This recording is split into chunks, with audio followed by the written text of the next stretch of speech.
New Orleans, Michael Lohman, entered a guilty plea in which he was convicted of conspiring with a group of New Orleans police officers to obstruct justice by engaging in a cover-up of the true circumstances surrounding the shooting by NOPD officers of a number of individuals, resulting in 4 serious injuries and 2 deaths on the Danziger Bridge immediately following Katrina in 2005, specifically September 4, 2005.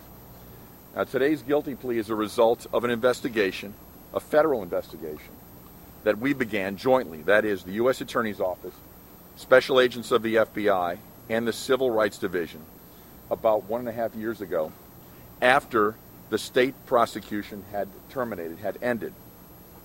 Today's guilty plea, today's conviction by Mr. Lohman is obviously the first action that we've taken in this investigation. Know this, the investigation continues. It is ongoing.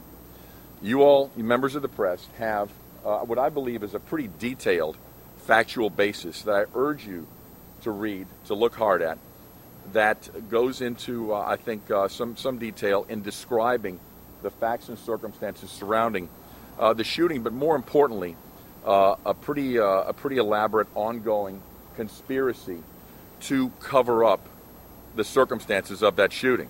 Now, those circumstances that cover-up involved a number of things that are contained in the factual basis, including the fabrication of stories that were not true, the fabrication of statements, the fabrication of a 17-page report and a follow-on 7-page report, the planting of a firearm, and also, as one of the final things, Mr. Lohman lying to special agents of the FBI in May as recently as 2009.